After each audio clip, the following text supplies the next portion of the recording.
মনে হয় ওর বাপের টাকা। আরে তুই চেষ্টা চালাবি কি? চেষ্টা চালাইছি আমি, চেষ্টা চূড়ান্ত। সীমা, ইকবাল, তুই জানি আর কুত্তার বাচ্চা আর সাথে ওরে লাঠি মেরে চেয়ার থেকে সরাইয়া ওই চেয়ারে বসানো সুপার ইন্দ্রে যা। তুলে আনতে হবে না, আমি নিজেই চলে এসেছি।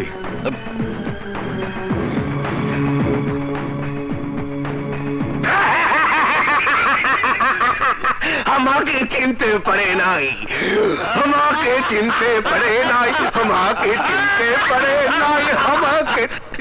দেখুন হুবহু আরশাদের সাথে মিলেছে কিনা। মিলাইতে হইব না, 100% মিলছে। আমার মতো শয়তান যখন ধোকা খাইছে তখন তো এই দেশের জনগণ। আমি এখন যেতে পারি? আরে যাবি মানে? যা, এখনই চলে যা।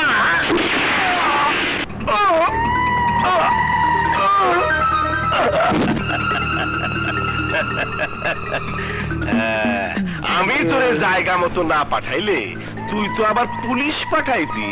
কিরে খাড়া রেছিস কেন? যা, নেতারে উঠাই নিয়ে আয়, যা।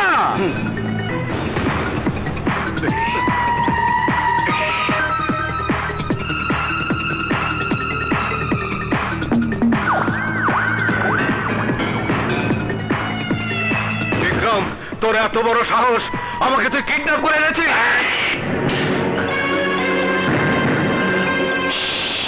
আস্তে কথা ক, এইটা তোর বাড়ি না, চারিদিকে তোর সিকিউরিটি খাড়ায় নাই, এইটা আমার এলাকা।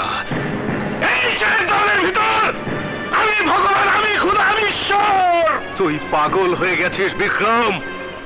সরকার যদি জানতে পারে আমাকে কিডন্যাপ করা হয়েছে তাহলে গুড়িয়ে দেবে তোরে প্রাসাদ, ধরে নিয়ে ফাঁসিতে ঝোলাবে তোকে। সরকার বুঝলে তো তোর মতো হুবাহুব নকল নেতা বানা রাখছি। দেখ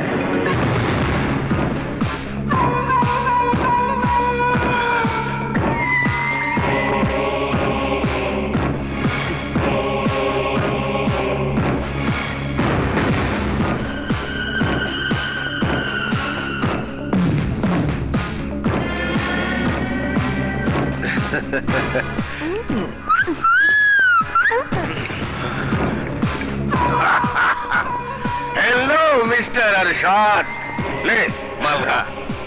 এ তুই কি করেছিস বিক্রম? নিজের ভাইরে ছাড়ানোর জন্য, এছাড়া আমার আর কোনো পথ ছিল না আরশাদ।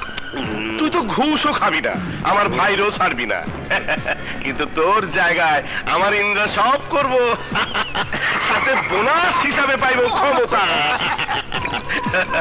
ভুল করেছিস বিক্রম, তোর এই জালিয়াতির কথা সবাই জেনে যাবে। কেউ জানবো না, জানতো একমাত্র ডাক্তার, যে তোর মতো পরে বানাইছে, তারেও মাইরা বানাইছি। আগেই বলেছিলাম বিক্রমের সাথে হাত মিলা, তখন তো শুনলি না। এবার বস, তোর জায়গায় সুইপার ইন্দাকে ব্যবহার করে আমরা কোটি কোটি টাকার ব্যবসা করব।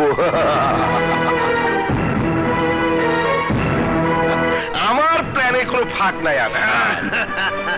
আমার ভাই ছাড়া পাওয়ার সাথে সাথে তারে নিয়ে আমি ফুরালে দেবে, ক্যাশ টাকা উড়ামো আর খাবে আর ফুর্তি করুন। তুই বাংলা, আমি ফরেন।